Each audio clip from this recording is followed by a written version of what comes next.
Maravilha, hein? Glória a Deus. Vocês gritam, hein?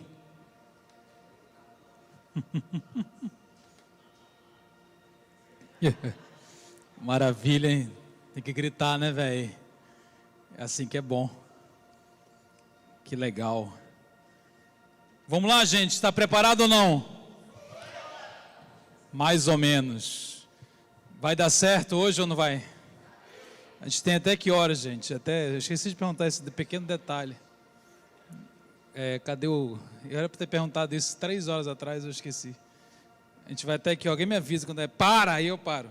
Tá? Quem estava ontem à noite aqui? Cadê? Levanta a mão aí, todo mundo? Praticamente todo mundo. Então, hoje é uma continuidade, né, do que a gente começou. O que é isso? Não entendi nada, velho. Eu não entendi ainda, irmão. O retorno tá de boa. É uma pergunta, então. Cara, obrigado. Então, a gente vai continuar o que começamos ontem. Quem não me segue lá no Instagram já está em pecado. Maldição. Então, se você não segue ainda, você precisa fazer isso hoje. Eu tenho algumas perguntas, acabei deixando as perguntas ali. Corre ali, pega aquele papel ali. Tem um papel ali, gente? Ou pegaram meu papel? Tem um papel aí. Me dá esse papel aí. Já mandaram umas perguntas de vocês aqui. Algumas coisas vão ser respondidas durante a própria fala. E à noite a gente vai ter um período, se alguma coisa ficar ainda aqui, a gente vai ter um período de respostas. Né? Tem umas coisas assim, bem mais ou menos aqui, porque vocês são muito chatos, né? Lógico. Mas tem muita coisa boa. E você pode mandar mais perguntas aí e a gente vai ignorar, tá? Então você pode falar de um amigo seu que tem um problema, né? Um endemoniado, um primo, sempre tem um primo endemoniado, né? Normal. Então vamos pensar a partir de um texto da Palavra de Deus que é Gálatas capítulo 2. Livro de Gálatas capítulo 2, versículo 20. Gálatas capítulo 2, versículo 20, é um texto bastante conhecido. Gálatas capítulo 2, versículo 20, diz assim: logo, já não sou eu quem vive, mas Cristo vive em mim.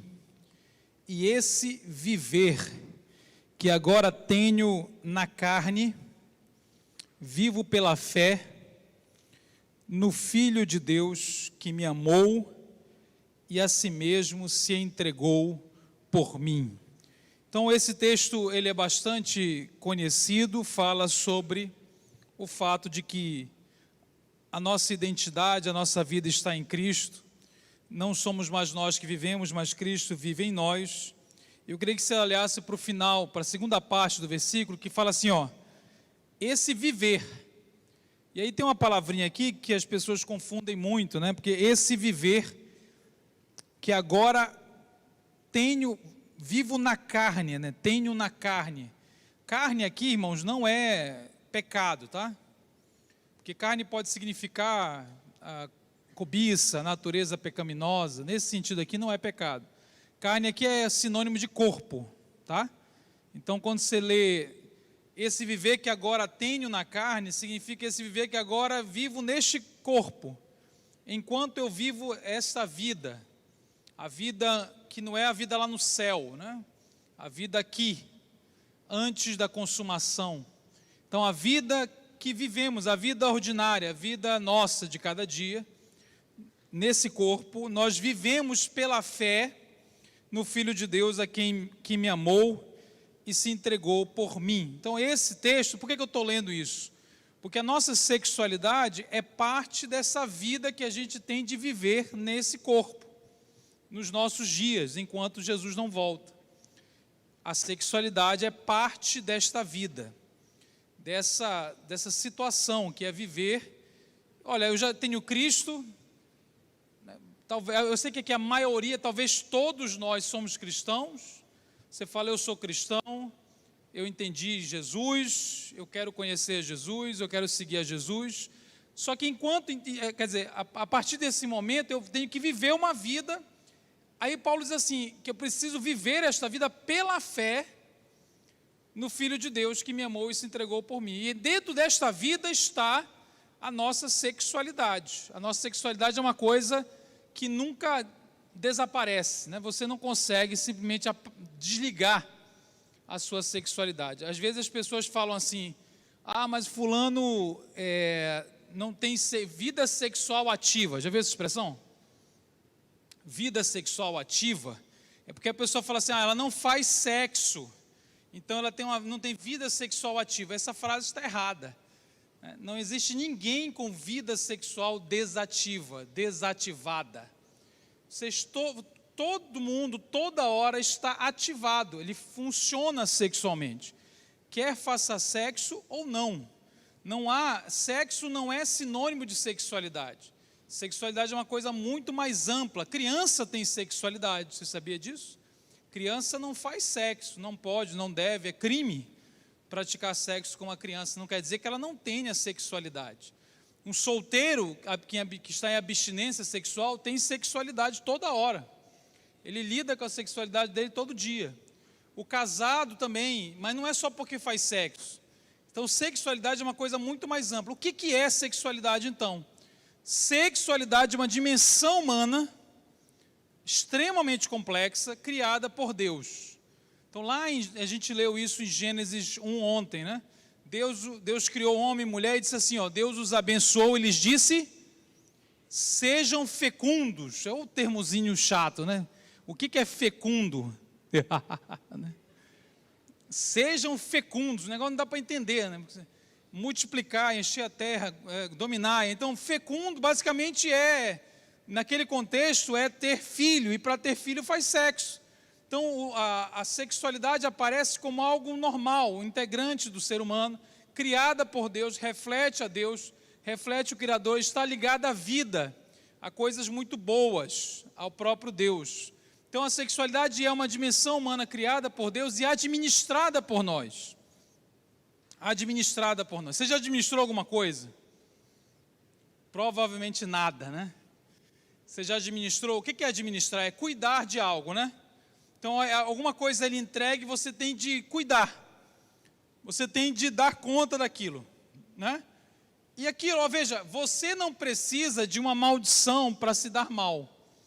Bastam as bênçãos mal administradas, né? Deus não precisa te amaldiçoar. Por exemplo, se eu te der $1 bilhão hoje, quem quer $1 bilhão? Recebe nada, que vai acontecer. Tá? Então, se você quer $1 bilhão, se eu te der $1 bilhão, você necessariamente, automaticamente será uma pessoa melhor? Você não será uma pessoa melhor necessariamente. Por quê? Porque $1 bilhão é ruim? Porque você pode não saber administrar. O que eu vou fazer com o que me deram? Então, a sexualidade é uma coisa muito poderosa, muito bacana, só que está sob a nossa administração. E a gente vai ter que falar sobre isso. Claro que a queda, o pecado, dificultou essa administração. A gente tem dificuldade de cuidar disso que Deus nos deu. Então, a sexualidade não é má. Ela pode ser mal administrada. Veja, quem tem botijão de gás em casa? É uma pergunta absolutamente inútil. E vocês levantam a mão, né? Vocês são muito inúteis, né? Estou zoando, obrigado. Então, você tem botijão de gás em casa? Você sabia que aquele botijão é uma bomba que pode matar todo mundo? Sabia disso? Já teve essa ideia, né? Se ele explodir, ele mata todo mundo. Olha que legal. Muito bacana. E a sua mãe que compra um botijão, gente? Quem é que compra? O pai ou a mãe? Quanto é que está um botijão? O cara que é rico não sabe quanto é um botijão. Pessoa que é rica é ralada, né? Então você vai lá e paga um botijão, coloca uma bomba na cozinha. Se explodir o botijão, vai matar todo mundo? Por que é que a tua mãe todo mês coloca uma bomba na cozinha? Por quê? Porque, veja, se você souber usar, aquilo te ajuda. aquilo te abençoa. Se você não souber usar, aquilo te destrói. Porque não é a coisa em si, é o que você está fazendo com isso. Então a sexualidade é um grande patrimônio que Deus nos deu. É algo absolutamente, que tem origem absolutamente em Deus. Não foi iniciada pelo diabo, pelo mundo, pelas trevas, pelo pecado, foi iniciada pelo próprio Deus. E eu vou colocar 3 elementos na sexualidade aqui, para a gente entender como é que essa coisa nos chegou, né? O que significa, o que tem dentro desse dom, dessa bênção. Deus os abençoou. O que vem dentro desta bênção chamada sexualidade? Então, dentro da sexualidade, você tem que administrar pelo menos 3 coisas. Vocês estão comigo aqui ou não? Você tem que administrar pelo menos 3 coisas, presta atenção. Só 3 coisas. Resolveu 3 coisas, você pode ir embora. Olha que legal, sua vida está perfeita. Hein? 3 coisas. Primeira coisa, afeto. Nós somos seres afetivos. Sexualidade tem a ver com a administração dos nossos afetos. Eu vou explicar melhor o que é afeto. O segundo elemento, a atração sexual ou desejo. Você pode escrever desejo ou pode escrever atração, eu vou explicar melhor depois. Mas tem a ver com o fato de que a gente deseja coisas. Então o ser humano é um ser de desejo. E isso é algo que eu preciso saber lidar. Até o terceiro elemento da nossa sexualidade, muito presente, é o prazer. O prazer. Na sexualidade nós vamos administrar prazer, porque a sexualidade tem a ver com prazer. Então veja, eu estou simplificando, claro que essas 3 coisas se relacionam uma com a outra, elas não estão isoladas, mas eu estou dizendo para você assim, olha, basicamente, de maneira geral, a nossa tarefa é olhar para a nossa sexualidade e administrá-la. Resumidamente, você vai ter de lidar com os seus afetos, com as suas atrações, com o seu desejo, e vai ter de lidar com o fato de aquilo que produz prazer. Como eu vou cuidar disso? O que eu vou fazer com isso? E aí, irmãos, tem 2 formas de administrar esse patrimônio. Ou você vai administrar para a glória de Deus, lá em Coríntios 10 diz assim, quer comamos, quer bebamos, quer façamos sexo, não diz isso? Não. Quer comamos, quer bebamos, quer façamos qualquer outra coisa, inclusive relação sexual ou não, ou abstinência, façamos tudo para a glória de Deus.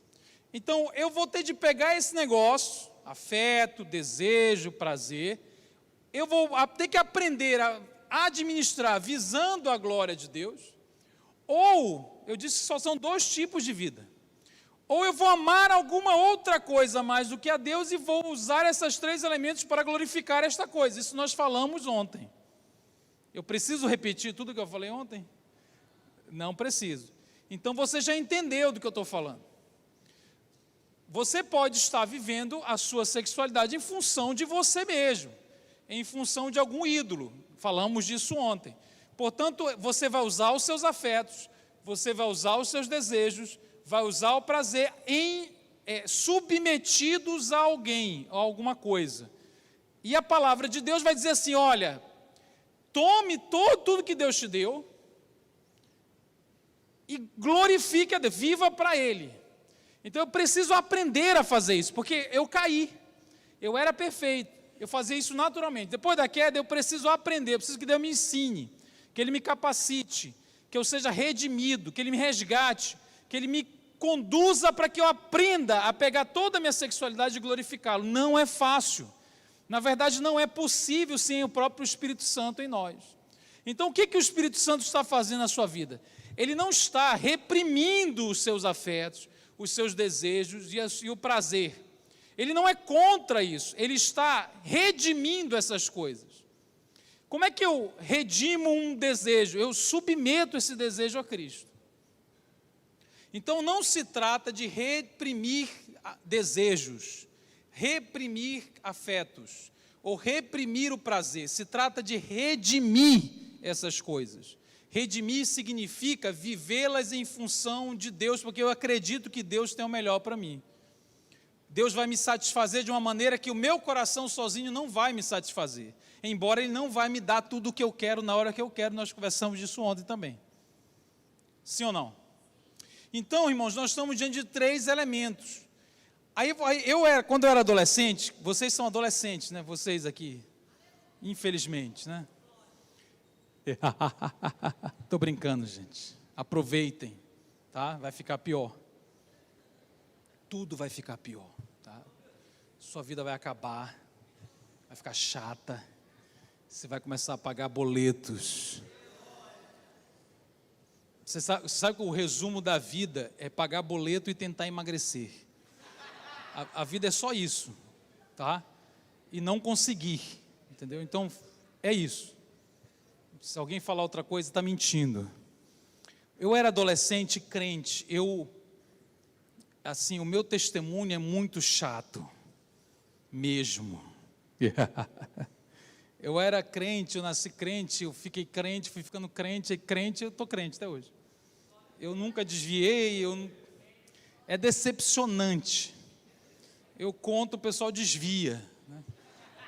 Tem gente que converte, né? Eu conto e falo assim, cara, é tão entediante que eu vou desviar. Então, meu bisavô era pastor, meu avô era pastor, meus pais são pastores, eu sou pastor, é uma maldição hereditária. E eu estou aqui crente. Aí casei com a primeira namorada, nunca fui travesti, não mudei de sexo, não cheirei orégano, não engravidei a filha do baterista. Eu não fiz as coisas que os evangélicos fazem, geralmente, né? Eu não coloquei silicone, isso aqui é peito mesmo, mas não é silicone. Então o pessoal acha no Instagram que eu fui, né, travesti. Às vezes eu finjo, né, que eu fui só para dar uma credibilidade. Então é muito chato, né, eu sou hétero, desculpa. A gente tem que, desculpa. Você estava esperando um testemunho forte, né? Falei assim, caramba, foi um mendigo que pegou uma mulher na rua. Nunca peguei uma mulher na rua. Nunca fui mendigo, né? Então eu sou era uma pessoa crente, fui lá, crente. Eu tinha um problema com pornografia, né? Quando eu era adolescente, não conseguia parar de ver pornografia. Não levante a mão, né? E eu estava tentando parar de ver pornografia, aquele negócio, caramba, não consigo, tal. E na igreja, tocando, eu sou músico de origem, né? Que é pior ainda, né? E aí eu lembro que eu queria não ver pornô, né? Então, aquele negócio me atraía, né? E eu queria meio que não ter de lidar com isso. Então, eu queria ser espiritual para não lidar com isso, com a atração por aquilo. Eu queria superar a tentação, né? Eu não aceitava nem a tentação. Eu falava, se eu for uma pessoa boa, decente, se eu orar muito, se eu falar em línguas, se eu for para a igreja, vai chegar uma hora que aquilo não vai me atrair, eu não vou ter de lidar. É como se eu quisesse devolver para Deus, entendeu? Deus me fez um ser com afetos, com atrações, um ser que sente prazer. Eu queria falar assim, Deus, olha aqui, ó, não quero. Toma, aí a gente começa a orar assim, né? Ai, tira o prazer, tira não sei o quê, tira, eu não quero ver, eu não quero, toma de volta, me capa. Sei que você já orou, me capa. Você já orou, me capa? Não fala nada. Você pegou até a faca já, velho. Então assim, eu queria devolver para Deus, eu não queria ter de lidar. Porque a primeira reação de muitos cristãos é essa. Ele acha que ele vai ser espiritual, ele não vai ter de lidar com a sexualidade dele. E se quando ele está lidando, ele parece que ele deixou de ser espiritual. Deixa eu te dizer, eu estou te dizendo, eu estou afirmando, não importa o quão crente você seja, não importa o quão cheio do Espírito Santo você seja, você não vai deixar de ser humano. Você não vai deixar de ter afetos, de ter atrações sexuais. Você não vai viver uma vida onde as coisas não produzem prazer. Vai ter de lidar com isso. Você e eu fomos chamados a administrar isso aí. Aí você fala, poxa, mas eu não estou conseguindo. Eu não estou conseguindo. Eu estou pecando, eu estou vivendo. Porque o pecado significa que você não está usando a sua sexualidade para a glória de Deus, é verdade. Então, eu não quero ter, não adianta, é a nossa tarefa. Então, a oração não é assim, Deus, eu não quero sentir nada, eu não quero sentir nada, eu não quero sentir nada, eu não quero ser tentado. A oração, isso é uma oração burra. A oração é, Deus, eu preciso que o Senhor me torne alguém maduro o suficiente para glorificar o Senhor mediante os meus afetos. Eu preciso viver lembra do versículo? A vida que eu vou levar neste corpo, que inclui a sexualidade, eu preciso que o Senhor me ensine a viver pela fé naquele que me amou e se entregou por mim. A vida que eu estou vivendo neste corpo. Diante dos meus afetos, desejos e do prazer, eu preciso que o Senhor me capacite, me ensine, me instrua, me levante quando eu errar. E eu nunca vou desistir, eu quero aprender a viver pela fé no Filho de Deus, naquele que me amou e se entregou por mim. Essa que é a oração. Essa é a oração. Então, nós estamos diante dessas 3 questões, a gente vai falar sobre elas, tá? Eu falei, afeto, desejo e prazer. Qual você acha que é a mais fácil? Vamos ver aqui, vamos lá. Qual é a mais fácil? Ninguém ia falar nada? O quê? É tudo doido? O desejo é mais fácil? Temos uma pessoa espiritual entre nós. Parabéns, você está errado.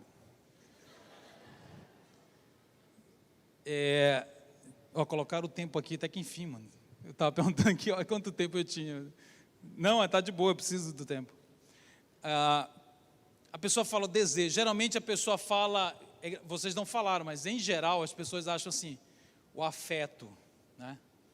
Que afeto parece uma coisa mais fofa, né? Coisa mais fofinha, é afeto. Eu sou afetivo.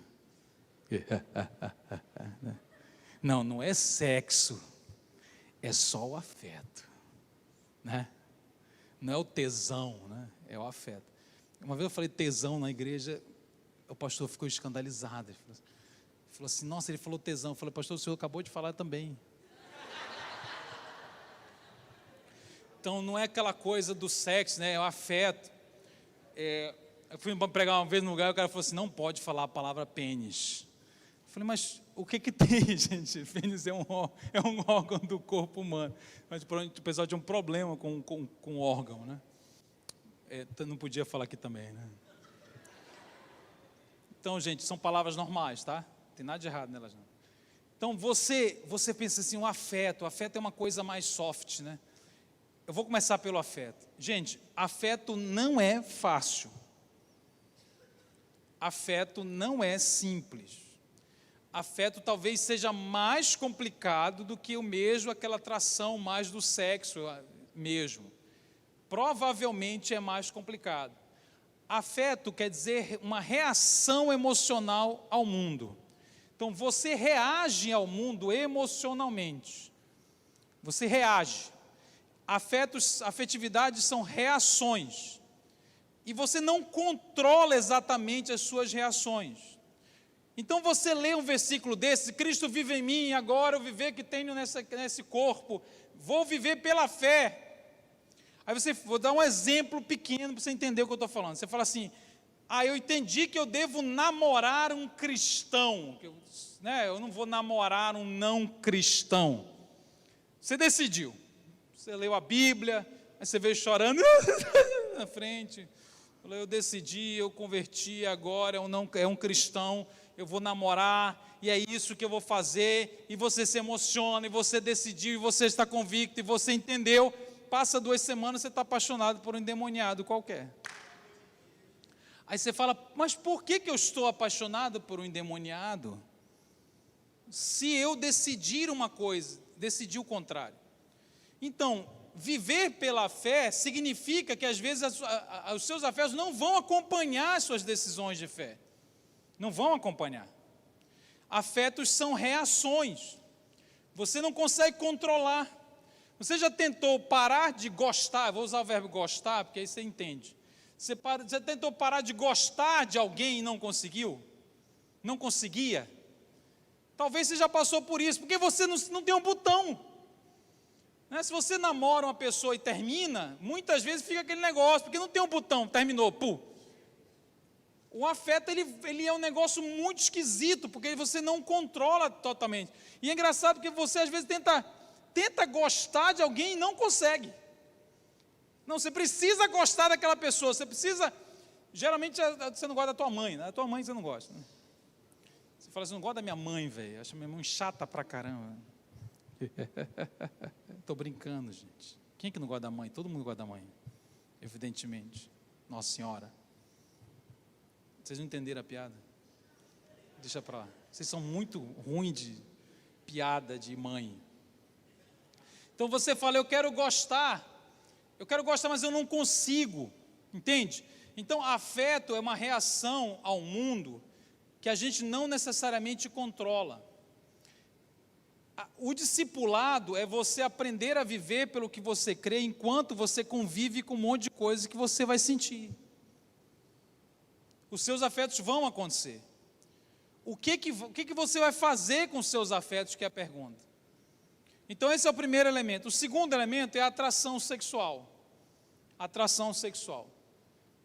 Atração sexual é parecido com afeto. Por quê? Porque inclusive a atração geralmente é afetiva e é sexual ao mesmo tempo. Então a atração sexual não é uma decisão da pessoa, assim como o afeto não é uma reação que nós temos diante das coisas, diante do mundo. Você não decide ter a atração que tem. Lembra que eu falei que eu era adolescente, que queria parar e queria fazer tudo certo? Se eu pudesse, eu não teria atração por ninguém que não fosse a minha futura esposa. Eu conseguia fazer isso? Sim ou não? Vocês entenderam a pergunta? Eu estou aqui, eu tenho, 17 anos. Eu não quero fazer nada errado. Eu consigo simplesmente não ter atração por nada e por ninguém, apertando o botão, e quando surgir a minha esposa, que eu não sei quem é, mas quando surgisse, aí ia ligar. Aí eu ia ter uma atração só por ela. Eu queria isso. Mas eu não posso fazer isso. Eu tenho de conviver com um mundo que me tenta, com um monte de coisa que chama a minha atenção e que me atrai. Eu vou ter que lidar com a atração que eu tenho, eu não escolho ter. Eu queria, então, tivesse só um. Vocês já viram o Crepúsculo? Não veja o Crepúsculo. Mas tem um lobo, chama Jacob. Ele tira a camisa no Alasca. Não faz sentido nenhum. O cara está no Alasca, ele tira a camisa. Aí tem uma parte do Crepúsculo que eu lembro sempre quando eu falo disso, que é quando ele olha para a menina e tem um print. Vocês lembram dessa parte? Vocês estão orando muito pouco, né, velho? Estão vendo o Crepúsculo. Aí tem um print com a menina. Eu queria mais ou menos aquilo, eu olhar e ter atração só pela minha mulher. Entendeu? Aí tá certo. Caramba, já pensou se fosse assim?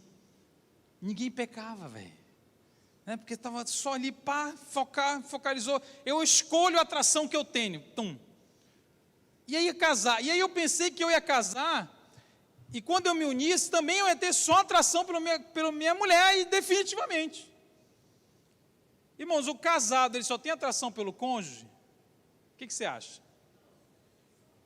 As pessoas têm dificuldade de assumir isso. Algumas pessoas têm dificuldade de assumir isso, porque elas querem passar a imagem de que elas superaram isso. Irmãos, se fosse verdade que uma pessoa casada só tem atração sexual pelo seu cônjuge, não haveria tentação. Não haveria tentação. E tentação é uma coisa extremamente bíblica. Você não haveria adultério. Como é que a pessoa ia adulterar? Se ela não tem a mínima atração por nada, se nada chama a atenção dela, ela simplesmente casaria, e ia ser um negócio meio, sei lá como, ia ter um efeito de ficar só. Isso não acontece. Então, quer você seja solteiro, ou quer você seja casado, você vai lidar com atrações sexuais todos os dias da sua vida, na sua vida inteira. É claro que numa fase da vida é de um jeito, na outra fase da vida é de outro jeito, No entanto, sempre nós estamos diante das nossas atrações sexuais. Não são demônios. Eu sei que você quer ter um demônio. Eu quero ter um demônio. Porque se for um demônio, você expulsa. E aquele problema cessa. Então, a igreja tem a mania, não vocês, a igreja em outro lugar. Tem a mania de falar assim, olha, isso é um demônio. Por quê? Porque a pessoa quer terceirizar, ela quer resolver o problema sem ter de lidar com ele mais. E eu estou afirmando para você, não existe nenhuma letra na palavra de Deus, nenhuma linha na palavra de Deus, que associa nem atração e nem o comportamento sexual a um demônio. Não existe, irmão.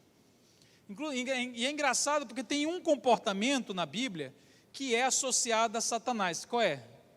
Um comportamento humano que é associado, que diz assim, isto é do diabo. Quem pode me dizer o que é? Hein? A mentira. Vocês falaram mentira?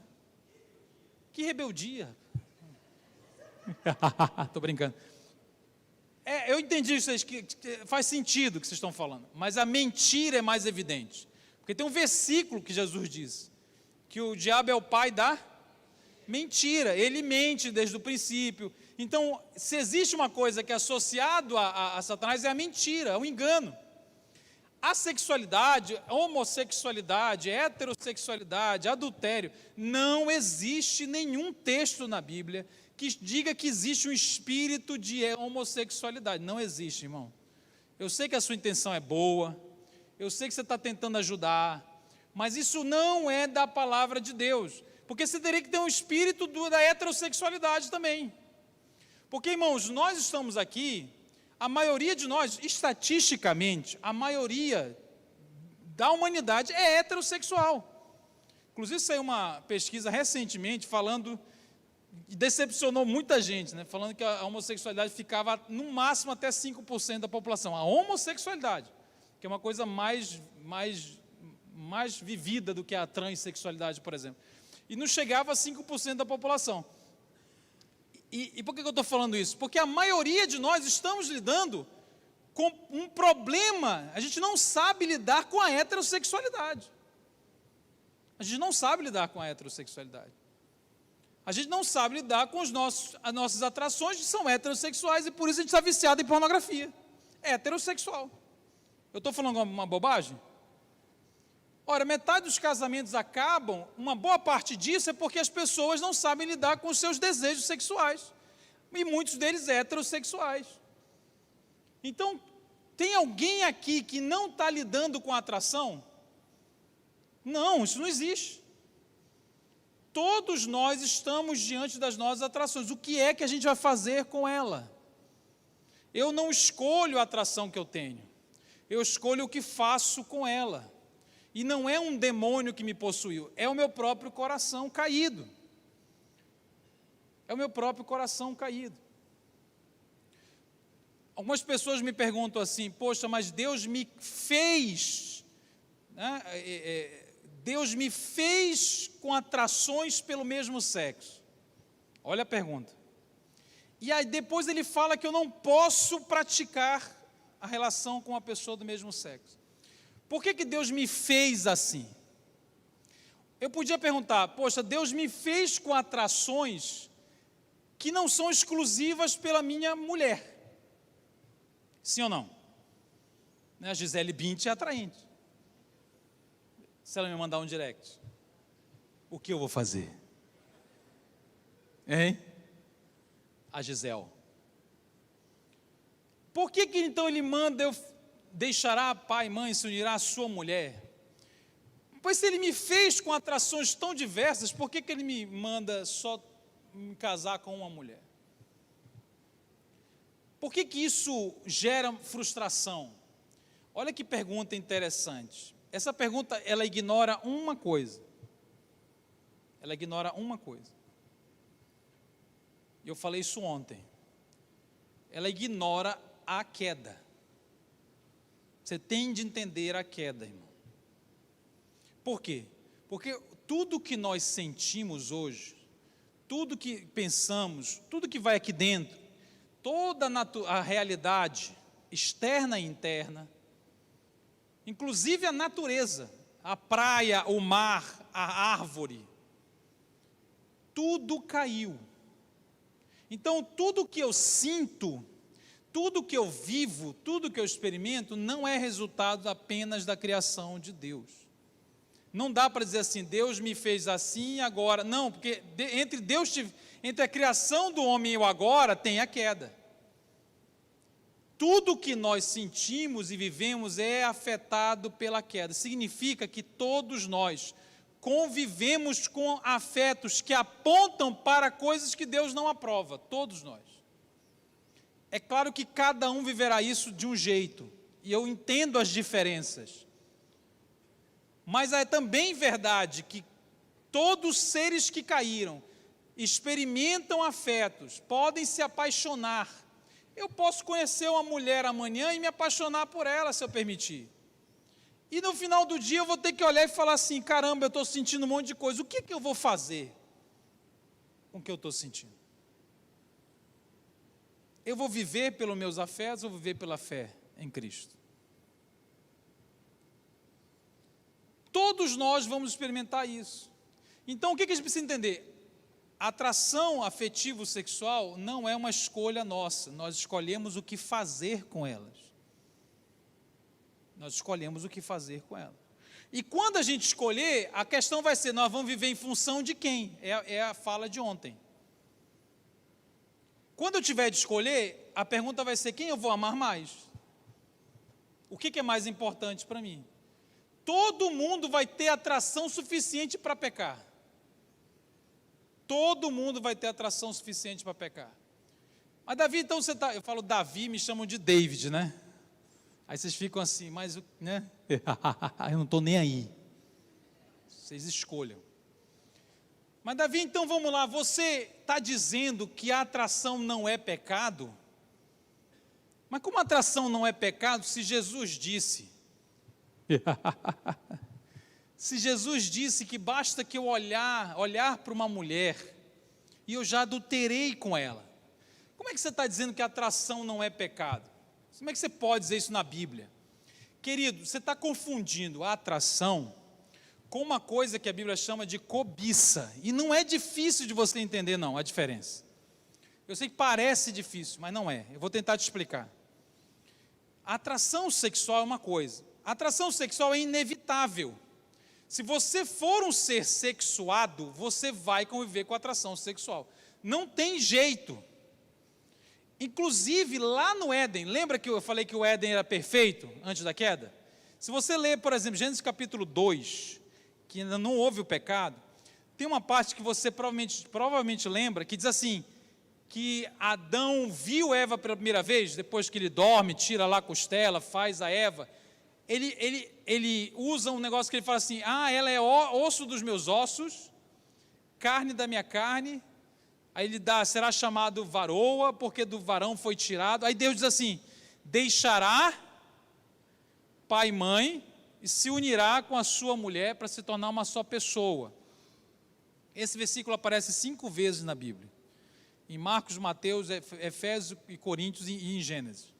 Ele é um dos principais textos da Bíblia toda, porque ele está falando que o homem, quando Adão fala, ele está admirando Eva, aquilo o atrai, e Deus fala assim, agora você vai em direção a ela. Isso é atração sexual, já existia antes do pecado. Deixar pai e mãe e se unir, atração o nome, a atração. A atração é cinética, sabe o que é cinética? Movimento. Atração é movimento. Então, se você alguma coisa te chama a atenção, alguma coisa se você permitir, a atração vai te deslocar para um determinado lugar. Lembra? É como se fosse um imã. Então, o imã é uma força que faz isso. Deus está falando, você vai deixar e vai se unir, e vai formar, melhor dizendo, uma só pessoa. Entendeu? Então a atração, o erótico, O erótico não confunda erótico com pornográfico, não tem nada a ver uma coisa com a outra, tá bom? Uma coisa é erótico, outra coisa é vulgar, pornográfico. Erótico é um tipo de amor que Deus criou. Então Deus criou o erótico. Antes de haver pecado, Ele está falando, você vai lá e vai se unir com ela, e vocês vão se unir eroticamente, inclusive, e vão ter filhos, e aquilo tinha prazer. Não era uma vida, o Éden, você sabe o que significa a palavra Éden? Significa delícia, significa prazer. Então, era uma união que gerava vida e gerava prazer, num ambiente de prazer. O homem foi criado para o prazer. Para o prazer. O que eu estou tentando explicar? A atração sexual é inevitável. Poxa, mas antes do pecado, as atrações eram como elas são hoje? Não. É por isso que quando a pessoa fala assim, Deus me criou assim, e agora diz que eu não posso praticar, ela está esquecendo que a nossa sexualidade é uma criação de Deus, mas é que ela foi rachada no pecado. O pecado a influenciou. Nem tudo que nós sentimos aponta para a glória de Deus, todo mundo vive isso. E eu tenho de aprender a lidar, para viver para a glória de Deus, eu preciso lidar com os afetos e atrações que tenho, cada um no seu quadrado. Então as atrações sexuais são diferentes de cobiça. Vamos lá agora falar de cobiça, né? Eu estou tentando explicar. Por quê? Porque cobiça é uma decisão sua. Como assim? Cobiça é uma decisão moral. É um ato. Qual é o ato da cobiça? Cobiça é você escolher pôr a sua mente, pôr os seus olhos naquilo que não é seu, naquilo que Deus não lhe deu. Por exemplo, eu estou aqui, estou lá em casa, aí parece uma chamada de um vídeo pornô. Eu te pergunto, Deus me deu aquele vídeo para me acalmar? O que você acha? Sim ou não? Poxa, mas aquele vídeo me acalma, aquele vídeo me tira o meu tédio. Mas foi Deus que me deu? Não. E eu estou sendo tentado a ver. Ok, gente? Se eu decidir, e não precisa ser um vídeo pornô, não, pode ser uma coisa que não seja um vídeo pornô, ser uma coisa menos evidente, né? Se eu decidir pôr os meus olhos e a minha mente ali, eu estou cometendo cobiça. Portanto, a cobiça é um ato mental de pôr a atenção. Não é a atração, é a atenção. É o que eu faço com a minha mente. É o que eu faço com os meus olhos. E aí eu começo, geralmente, a desejar aquilo no sentido de criar na minha mente um universo erótico, um universo de fantasia erótica, sexual. E eu começo a viver na minha mente um monte de coisa. E isso a Bíblia chama de pecado. Jesus está dizendo, se você olhar, se você cobiçar alguém, é a mesma coisa na essência de um adultério, só que ele é só mental.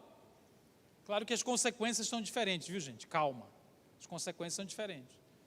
Então você precisa cuidar da sua mente, de onde ela vai, mas a atração, irmão, você não tem escolha. Você não tem escolha. Veja, se você parar de ter atração, se você parar de cobiçar, você vai ter uma vida sem atração sexual? O que você acha? Presta atenção, eu estou cobiçando. Passa uma mulher, passa um homem, passa o que for, passa um bicho, passa uma capivara. Eu não sei. E eu olho e eu fico ali, uau, uau, uau, uau, uau, uau, uau. Eu não fiz nada, eu não fui lá, eu não peguei, eu não transei, eu não fiz nada. Eu só fiquei aqui. Eu estou cobiçando. Aí eu falo, não vou mais cobiçar. Passa um monte de coisa, eu não cobiço. Caramba, venci a cobiça. Legal? Vencer a cobiça. Pô, então, o contrário de cobiça é não ter atração sexual? Quem não está cobiçando é porque sublimou a atração sexual e agora não é mais atraído. Está vendo como não faz sentido? Não faz sentido. Quer dizer, eu não cobiçar a Gisele Bündchen, quer dizer que ela passa a ser alguma coisa que não é atraente? Não, isso não existe.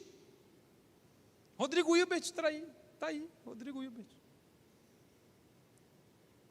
Você olha e fala Rodrigo Hilbert. Então, o contrário da cobiça não é a sexualidade. Inclusive tem um termo para, você sabe disso, né? Existe um termo para a ausência de atrações, é a assexualidade. O contrário da cobiça é não ter nenhum tipo de atração, isso não existe. O contrário da cobiça, sabe o que é? O contrário da cobiça é gratidão. Por quê? Porque gratidão é o foco naquilo que é seu. É o foco naquilo que Deus te deu.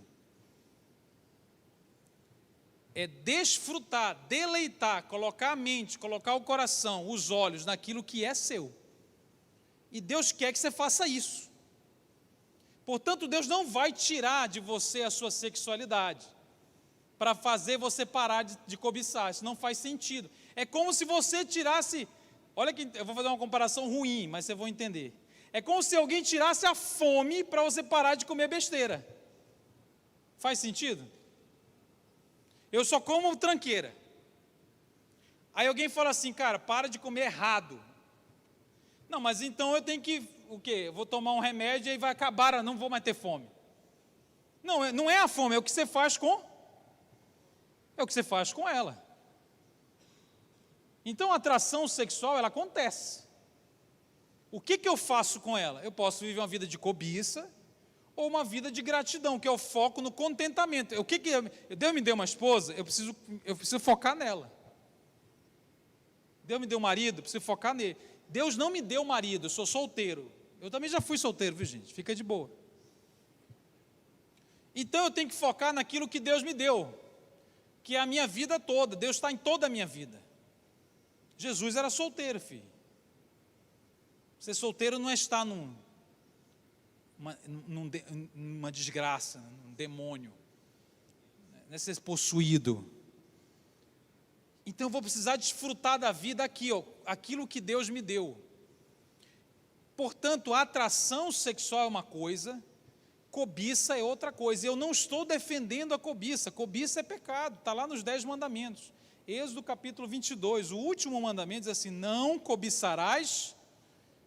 Olha como o texto diz, a mulher quer dizer, aquilo que não é. Você entende que é a linguagem da propriedade, o que é e o que não é?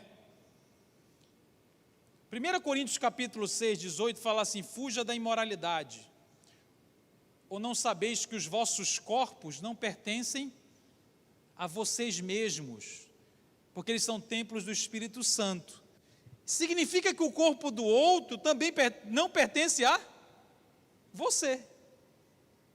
Aí tem Coríntios capítulo 7, Paulo dizendo assim, quem casa, o corpo do cônjuge pertence ao outro, e vice-versa. E pertence aqui não é no sentido de objeto, tá? É no sentido de união. Então, para você ter o corpo do outro, o que você tem de fazer? Casar. Você vai ter que levar a pessoa toda para casa. Você não pode só usar o corpo dela meia hora e devolver. Você quer ter o corpo de alguém? Então, ame a pessoa toda. É assim que é a visão de Deus para sexo. Portanto, olha para a pessoa do seu lado e fala, este corpo não te pertence. Não é para falar isso, gente, que é muito chato. A pessoa que é casado pode dizer, este corpo, infelizmente, está acabado, mas te pertence. Está flácido, mas é seu. Está desdentado, mole, mas é seu. Então veja, cobiça está falando daquilo que é nosso, que não é nosso. Eu podia parar, mas eu tenho que deixar isso muito claro. Porque a gente vai falar de atração homossexual e eu não quero que você confunda uma coisa com a outra. Veja, lembra da história do rei Davi? Que ele adulterou? Já ouviram falar sobre isso? Está lá em 2 Samuel capítulo 12. A história do adultério de Davi. E de como ele foi confrontado. Então, Davi é um cara espiritual, o que vocês acham? Mas você não apresenta a sua mulher para ele. Porque Davi está lá, cara espiritual, pessoa de Deus, evangélica. E ele, não é que Davi era casado e foi atrás da Bate. Davi era casado com umas 20 mulheres. Como assim? Então é uma longa história, depois eu posso te explicar. Quer dizer, no Velho Testamento você tem a poligamia. É uma longa história, e só não confunde, porque tem uns adolescentes meio retardados. Assim. Fala, então 20 mulheres, então pode pegar todo mundo. Não é pegar todo mundo, irmão. Ele tinha que casar com a mulher. Mesmo tendo mais de uma, era casamento. Não era assim, achou uma na rua, ei, vem cá. Isto era adultério. Tanto é que ele vai adulterar porque pegou a mulher do outro. Então, Davi, ele está casado com um monte de gente. Ele tem muita coisa. Veja, ele tem muita coisa. Quando Natan, que é o profeta que o confronta, vai dizer para ele assim, ó, ele conta uma história. Eu não sei se você sabe a história que Natan contou. Ele conta uma história de um cara que era um rico, e esse rico vai lá e pega a única ovelha de um pobre. Natan conta uma história que não tem sexo, para confrontar o pecado sexual de Davi. Sobre o que Natan fala? O que é de um e o que não é.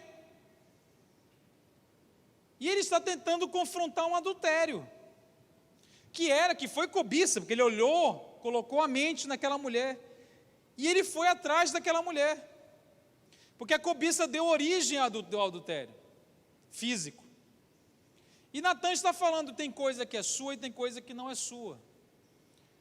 Portanto, a cobiça, que é semelhante ao adultério, é o foco, é a busca por felicidade momentânea, é a busca por uma experiência de felicidade naquilo que Deus não me deu. Veja, o jardim do Éden tinha quantas árvores? Vai lá, irmãos, quantas árvores somos nós? Quantas árvores tinha o jardim do Éden? Quando eu era moleque, eu achava que tinha só 2 miseráveis de árvores. Porque o pessoal falava tanto da árvore errada e da árvore da vida, que eu achava que era mais ou menos assim. Adão, Eva e o pet, que é a serpente. Cuidado com os pets. Pai de pet, mãe de pet. Serpente não é pet, escreve. Estou zoando. Sentados, pelados, olhando para 2 árvores. O dia inteiro. E eles olhavam. Aí ficava assim, pode, não pode. Não pode. Pode. Ah, pode. Não pode. Pode. Não pode. Não para, não pode. Não, era tipo assim, 50% proibido. Acabou. Nossa, que sofrimento. Irmão, a criação é a ideia de, Deus diz assim, de toda árvore comerás. Deus não disse não comerás, sabia disso? Ele começou com comerás. Faz o que você quiser. Tinha tudo, era um parque, era tobogãs. Misturava açaí com manga, peixe frito. Estava liberado, e tinha uma árvore que não era para comer. O que a serpente faz, Eva? O que leva a serpente? Qual é a sugestão? A serpente pega o olhar de Eva, tira do que era dela e coloca no que não era dela. E ela começa a pensar naquilo que não era dela. E aquilo que não era dela, inclusive o texto diz que a árvore era bonita. O texto chega a dizer que a árvore era atraente. Então, meu querido, atração, as coisas são atraentes. Porque nós somos seres de desejos. Portanto, não é um demônio. Você vai ser espiritual, vai casar, vai estar tudo bem na sua vida e você vai continuar tendo que lidar com atração sexual. Jesus foi tentado, nós seremos, irmãos, não adianta. Hebreus capítulo 4 diz que Jesus se compadece da sua fraqueza porque ele foi tentado igual a você, mesmo que não tenha pecado. Então, a atração sexual simplesmente está no campo da tentação. Ninguém vai para o inferno por causa de uma atração sexual, isso seria uma loucura. Se esse padrão for estabelecido aqui, vamos lá, se o padrão para ser crente é não ter atração por algo que pode ser pecado, vou melhorar, se o padrão para ser crente, para ser liberto, é não ter atração por algo que se eu der vazão, eu peco, ninguém é crente aqui. Ninguém é crente. Só os assexuados.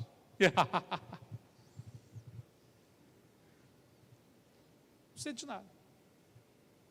Então, a atração sexual está no campo da tentação. E é claro que as práticas sexuais, a imoralidade, tem até uma pergunta ali, falando, o que é imoralidade? Irmão, imoralidade é um termo genérico. No grego é o termo porneia. Aparece, por exemplo, em Mateus capítulo 15, quando Jesus disse, o que contamina o homem é aquilo que sai do seu coração. Aí ele fala, a imoralidade, é o porneia. Aparece em 1 Coríntios capítulo 6, versículo 18, fala, fuja da imoralidade. E significa basicamente a relação sexual fora do casamento, qualquer uma. É um termo genérico. Porque o padrão de Deus é a união de homem e mulher no casamento. O que foge disso é considerado uma prática que a Bíblia chama de pecado. E aí não importa se é hétero ou se não é hétero, está dentro desse guarda-chuva chamado imoralidade. Inclusive, algumas pessoas dizem que Jesus não falou contra uma homossexualidade como prática. E ele falou porque a homossexualidade como prática está debaixo da palavra porneia. Está debaixo da palavra imoralidade. Então, indiretamente está lá dentro. Portanto, uma coisa é o que a pessoa está praticando, outra coisa são os seus afetos.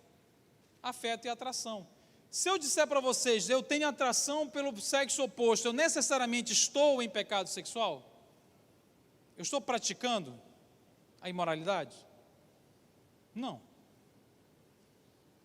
Eu já expliquei, né? Nós precisamos entender melhor.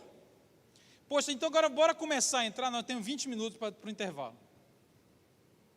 Vamos começar a entrar agora nessa perspectiva. Então, o que a gente vai fazer com a tal da atração pelo mesmo sexo? Como é que a Bíblia vê esse assunto? Então, tudo isso que eu falei foi uma introdução para eu chegar até aqui. O que a Bíblia vai falar sobre esse tema da homoafetividade? Tem várias perguntas aqui sobre isso. Vocês querem saber sobre isso. Algumas coisas serão respondidas, as outras eu vou deixar para mais tarde. Veja, esse tema, a gente precisa ir com calma e agora a gente vai precisar desconstruir algumas coisas, tá bom? Eu já falei ainda há pouco, mas eu vou reforçar. Primeiro problema, nós queremos uma resposta reducionista para explicar a homoafetividade. O que é uma resposta reducionista? Você já viu alguma coisa assim, isto é genético? Quem já viu isso? Por que a pessoa é gay? Isso é genético? Já viu isso? Provavelmente você já viu, né? Isso é genético. Você já viu uma resposta assim, isto é um demônio? Já viu também. Você já viu assim, isto é falta de pai? Já viu também. Você já viu assim, isto é porque ela foi abusada sexualmente? Você já viu isso tudo? Então, deixa eu te explicar uma coisa.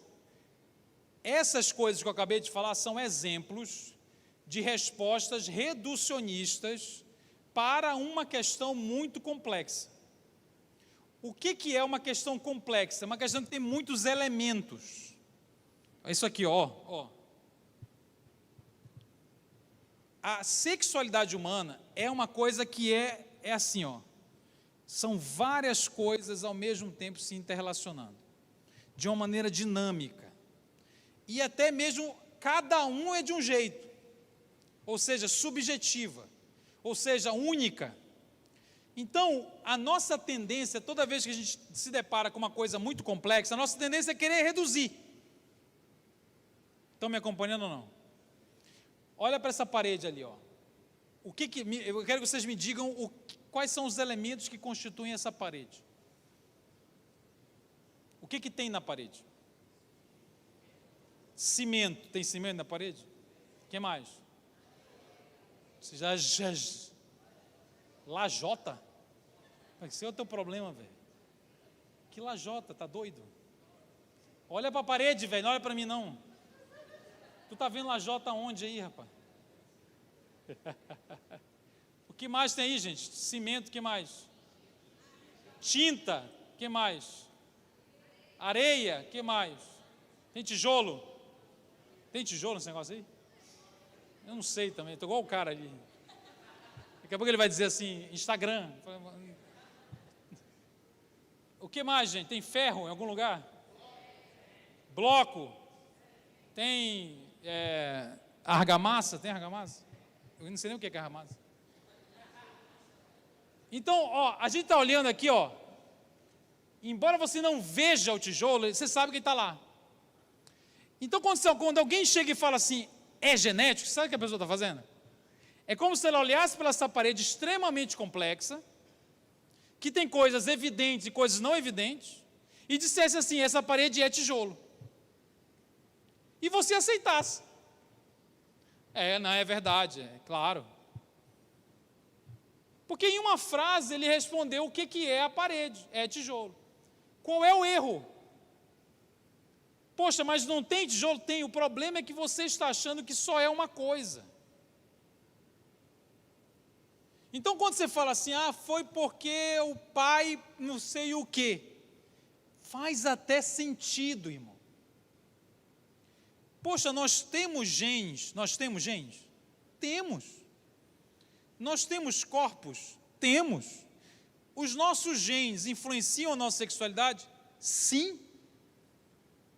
Não tem nenhum problema afirmar isso. Isso não causa nenhum problema para a Bíblia. Mas nenhum. Porque é claro que nós temos corpos e nós somos seres biológicos e a biologia importa. Portanto, a biologia também faz parte da equação. Ela é um elemento da parede. Então, quando o tema é homossexualidade, a gente está errando porque está querendo achar uma causa para um negócio que não é monolítico, não é único, é um negócio extremamente complexo. No fundo, dificilmente você vai conseguir achar a tal da causa. Não precisa achar. Esse que é maravilhoso. Quem diz que você precisa achar? Porque veja, você sabia que as Escrituras, a Bíblia, ela não fala nada sobre por que eu sinto o que eu sinto? Não fala nenhum versículo. Não tem na Bíblia a discussão sobre por que eu tenho vontade de adulterar com mulheres loiras. Não tem. Eu só estou dando um exemplo. Não sou eu não, gente, é só um exemplo. Você falou, eu sabia. Na Bíblia não tem uma explicação por que eu sou atraído por pé. Por que eu sou atraído e quero adulterar com anão? Eu não sei. Por que eu sou atraído por moreno, por morena, por gente feia? Que é o seu caso, provavelmente, casou errado. A Bíblia não fica explicando por que o meu afeto é do jeito que ele é. Não tem uma explicação psicossocial dos meus afetos na Bíblia. Não tem. Eu vou repetir. Não tem uma explicação psicológica, social, sociológica, que explique por que eu sinto. porque essa não é a ênfase da Bíblia. Para discipular uma pessoa e vê-la livre, vê-la viver uma vida para a glória de Deus, você não precisa de uma explicação psicológica para o que você sente.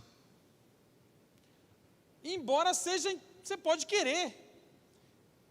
Eu só estou dizendo que a Bíblia não entra nesse campo. Portanto, qualquer coisa que você ficar falando, que é por causa daquilo que se origina tal afeto, é uma especulação. Talvez é de uma teoria psicanalítica, geralmente é psicanálise. É uma teoria psicanalítica, é alguém que foi não sei o quê, alguém falou uma coisa, faz sentido o que ela falou. Mas é diferente você estar diante de alguma coisa que é uma teoria e outra coisa que é a palavra de Deus. O que a igreja tem de pregar? A teoria ou a palavra de Deus? A palavra de Deus. Então, diante das teorias, a gente só tem que ser um pouco inteligente. O que é ser inteligente? É quando a pessoa fala assim, isso é genética, você fala assim, não, amigo, você está cometendo o reducionismo. Ah, você está dizendo que não tem genética? Eu estou dizendo que é mais complexo do que isso. Porque nós não somos apenas biologia. Então você que é uma pessoa inteligente, você vai dizer assim, não, é verdade. Tudo que somos tem um componente biológico. Mas ele não é o único. Se alguém falar, não, mas é porque é por causa das relações, foi por causa da família, foi por causa do pai, da mãe, você vai falar assim, então, isso é um elemento na equação, mas a gente não é só resultado das nossas relações. Você quer que eu te prove que você não é?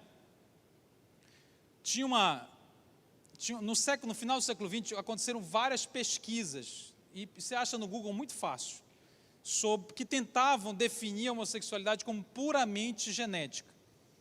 E elas nunca foram conclusivas, elas existiram, hoje perdeu a ênfase, porque a ênfase de hoje é no gênero e não na biologia, né? É uma longa história que eu não sei se vai dar tempo de eu explicar. Então, essa ênfase na biologia diminuiu muito, porque as pessoas hoje, elas podem ser o que elas quiserem, não importa qual corpo que elas tenham, né? Essa é a tese do gênero. Tinham muitas pesquisas nesse assunto, assim, até de dedo anelar, de lésbicas. Quer ver? Olha para o seu dedo anelar. Se o dedo anelar for maior que o indicador, você é lésbica, claramente. Tá? Eram umas viagens assim, né? Estavam tentando achar um marcador biológico, né? Ah, está igual, é bissexual, né? Então, essas viagens, isso nunca chegou a conclusão nenhuma, né? Porque o pessoal meio que viajava, aí tem um estudo com hipotálamo. Hipotálamo você não sabe a menor ideia o que seja. E eu não estou nem aí, tá? Você não estudou direito. Tá? O hipotálamo, né, fizeram pesquisa. Tem uma pesquisa que era com gêmeos idênticos. Essa é legal, porque os gêmeos idênticos têm a mesma carga genética. Tem ou não tem? Mesma carga genética.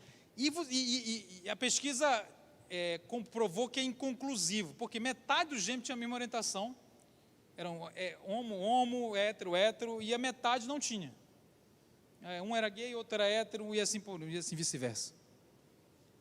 Quer dizer, se você tivesse um irmão gêmeo, idêntico, já seria uma tragédia para a humanidade, né? Basta você, né? Eu brinco com vocês, vocês me amam. Se você tivesse um irmão gêmeo, uma irmã gêmea, igual, flácido igual você,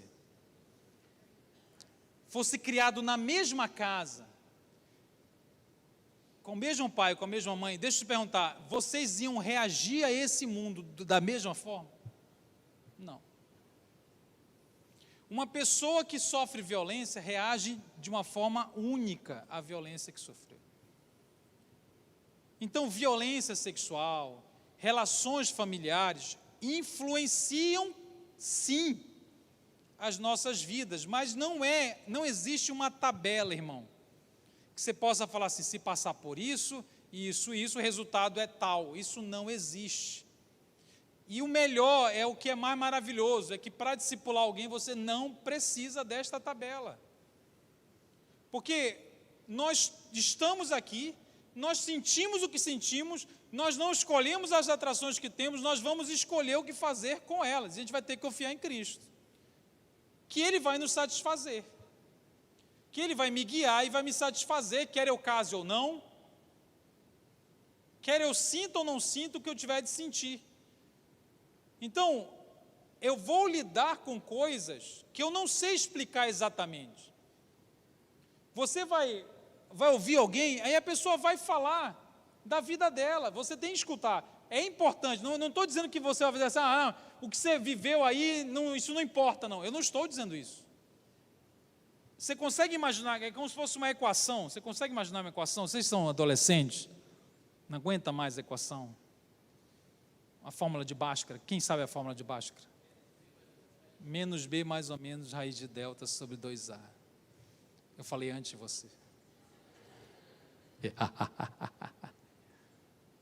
Mas a fórmula de Bhaskara tu sabe, né?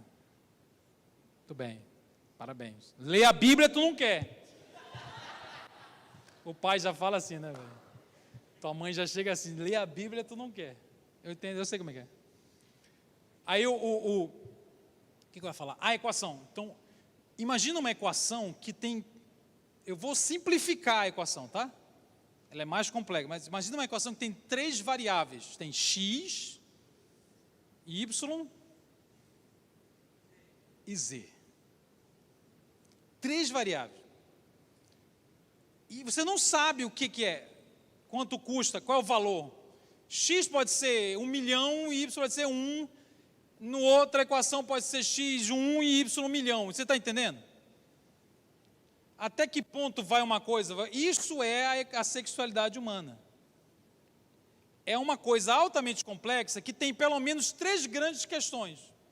Primeira, biológicos. Nós somos seres biológicos. Então, nós nascemos com um corpo. Nós nascemos com características.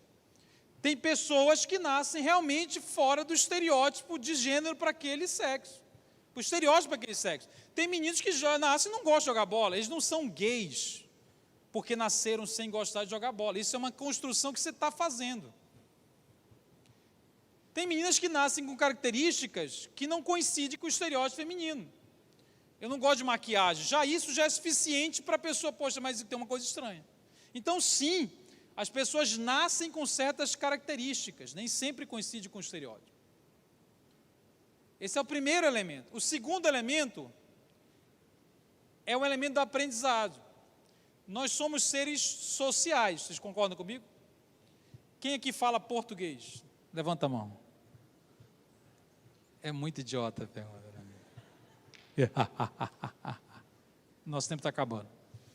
Quem que fala português? Você fala português? Olha, agora essa pergunta é muito difícil. Atenção, atenção, atenção. Por que você fala português? E não fala coreano, que é o seu sonho? Lógico. BTS. Por que você fala português e não fala coreano como o Lin? É alguma coisa assim. É algum monossílabo. Lin, Xin, Gin, Qin, Xin. É um Xin, Gin, Lin, Lin, Xin. Você solta um monossílabo, vai acertar um coreano. Xenofobia chama. Por que você fala português e não fala coreano? Eu estou falando sério, estou perguntando sério, por quê? É biológico? Como diria a vaca. É biológico? Não.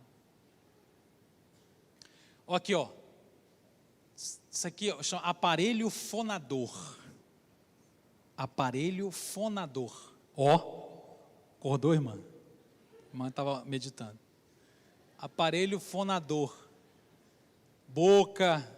Você precisa para falar. Língua. O que mais, gente? Tem um negócio chamado céu da boca. É muito ridículo isso, não. Céu da boca. Mas isso é inútil. Tem o céu da boca, língua, dente. Dente precisa de dente para falar? Faz um Google aí. Gente. O maxilar. É laringe que chama? Obrigado. Você precisa do pulmão para falar, não precisa? Então, esse aparelho todo biológico Você nasceu com ele perfeito, você vai falar? Vai falar? Automaticamente? Você nasceu biologicamente para falar, você vai falar automaticamente? Você precisa de quê? Você precisa conviver numa comunidade de gente que fala. E até o teu sotaque vai ser igual à comunidade. Então, o que eu estou tentando explicar? Isso que eu estou fazendo agora, falar, é extremamente complexo.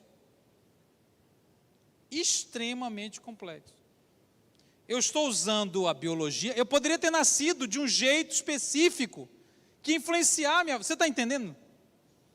Eu estou usando uma habilidade que eu desenvolvi porque eu vi gente falar. Do jeito que eu vi, o meu sotaque é 2. Não é 2. É 2.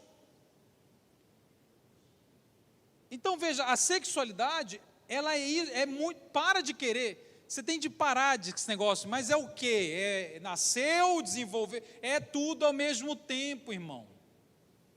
É tudo ao mesmo tempo, é complexo, nós somos seres complexos, aceite isso, entendeu? Então, por que é que eu sinto o que eu sinto? Porque você nasceu de um jeito, viveu de um jeito e reagiu a esse mundo de um jeito. Eu falei que eram 3 variáveis, então você tem o seu corpo, você tem o aprendizado, tem a terceira, você sabe qual é a terceira? É a reação subjetiva a isso. Eu falei que se você colocar todo no mesmo ambiente, cada um reage de um jeito. Então, a nossa sexualidade, a solução para a nossa vida não está nesse negócio de, mas eu preciso entender por que eu sinto o que eu sinto, que quando eu entender vai desaparecer a minha atração. Não vai desaparecer. Você vai ter de lidar com ela. Eu preciso aceitar que eu tenho a atração que eu tenho. E às vezes os pais não conseguem aceitar porque eles têm medo. Morrem de medo. Eu tenho filha, minha filha tem 13 anos, eu sei do que vocês estão falando. Eu também tenho medo. Então, se minha filha chegasse comigo e falasse, se ela chegar amanhã e dizer para mim, eu tenho atração por mulheres, vai ser difícil para me ouvir, porque eu sei que significa tudo isso. Só que eu não posso chegar com ela e falar assim, você vai para o inferno. Eu não posso falar assim, pare com isso, porque eu estou sendo ignorante. Eu não posso falar, não, qual é o botão que eu aperto para isso parar de acontecer? Eu não posso falar, então você tem um demônio, eu não posso fazer isso, eu tenho que entender. Ela não escolheu sentir o que ela sente, ela vai ter de decidir o que fazer com os afetos que tem. E é possível, muito possível ela decidir, a vida vai ser a escolha da vida dela, ela vai viver a vida dela para quem? E é claro que quando a atração é hétero, é diferente em alguns aspectos. Por quê? Porque se eu estou falando aqui, lembra que eu falei da Gisele Bündchen? Vocês riram? Riram ou não riram? Riram. Se eu chegar num grupo de homens da minha igreja e falar assim, me ajuda aí, porque eu estou sendo tentado, não fiz nada não, mas eu não consigo lidar com o Instagram, muita mulher dançando, jogando de ladinho, acordando, o Pedrinho. Os caras vão falar, não, legal, bacana, porque o hétero, quando ele é tentado, parece que ele confirma que ele é bom, é ou não é? Eu fui tentado por uma mulher, eu até me sinto bem, que legal. E os caras vão, eu sei como é que é, vou te ajudar. Agora, se eu chegar e disser, aliás, o cara nem diz, que ele morre de medo. Porque a gente quer que as pessoas entendam as nossas atrações. A gente quer que as pessoas orem e nos ajudem com as nossas tentações. Só que a gente não vai ajudar ninguém a orar pela tentação do outro se ela não for heterossexual, porque a gente acha que se tem atração homossexual está em pecado. A gente não consegue fazer a separação. E aqui, irmão, deixa eu lhe deixar muito confortável. A gente já vai para o intervalo. Estou certinho, 50 segundos. Eu vou lhe deixar muito à vontade.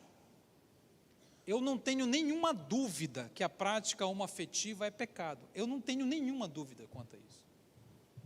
Na verdade, eu apanho no Instagram porque eu afirmo isso. Eu não tenho nenhuma insegurança sobre a doutrina a respeito da prática da homossexualidade. Nenhuma. Eu não estou aqui para mudar a doutrina sobre a prática homoafetiva para lugar nenhum. é pecado, e não é pecado porque tem um texto lá em Corinto, um texto em Levítico, isolado, que a gente tem que atualizar.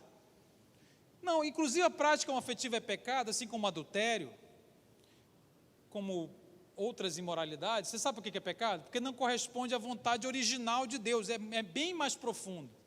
Isso está escrito em Romanos capítulo 1. Porque Deus criou um homem para se unir com uma mulher. Eu não tenho nenhuma dúvida contra isso. Só que a gente, para ajudar as pessoas, nós precisamos entender que quando você fala a palavra homossexualidade, você está falando de várias coisas ao mesmo tempo. Vocês estão me acompanhando aqui? Você está falando de um tipo de atração e você está falando de um tipo de comportamento. Eu estou tentando explicar que a palavra de Deus se pronuncia e afirma que esse comportamento é pecaminoso, assim como vários comportamentos heterossexuais.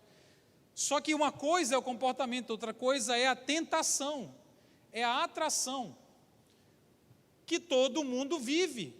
Só que para a pessoa que tem atração pelo mesmo sexo, ela é estigmatizada, ela é demonizada, ela coloca-se um fardo na costa dela que você não carrega. Você não carrega. E a pessoa começa a raciocinar assim: enquanto eu sentir o que eu sinto, então eu não sou liberto. Então, eu preciso sentir a heterossexualidade para ser. E isso está errado. O discipulado não é, atenção, o discipulado não é transformar a atração homossexual em atração heterossexual. Não é esse o objetivo. O objetivo é ajudar pessoas que têm a sexualidade que tiverem a conhecer o Pai por meio de Cristo, a viverem para amar mais a Deus do que os seus próprios afetos, independente de quais são os seus próprios afetos. É por isso que eu fiz questão de pregar ontem a mensagem mais importante. Ela que eu preguei ontem é o centro do discipulado, porque a pergunta: para quem você vai viver? E aí, se eu decido viver pela fé, o viver que tenho neste corpo, eu vou decidir viver pela fé no Filho de Deus? Aí, meu irmão, se eu tenho a atração que tenho, a questão não é a atração mudar. Ah, você está dizendo que a atração não vai mudar? Eu não disse que não vai mudar. Eu disse que não precisa, que não está lá o problema. Mas isso a gente vai falar depois do intervalo. Então, a gente volta para pensar nesse processo. Como lidar com essa atração homoafetiva, heteroafetiva, como ela se relaciona com a nossa prática e com a nossa identidade. Depois do intervalo, nós vamos falar sobre a maior armadilha dos nossos dias, com relação à afetividade. A maior.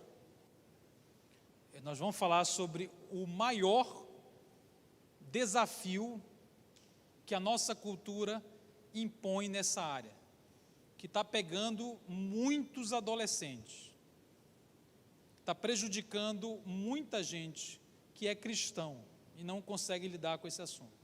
Então vamos falar sobre isso e, portanto, não vá embora e fique crente até a noite, tá? Evangélico. Amém, gente? Valeu, vamos embora.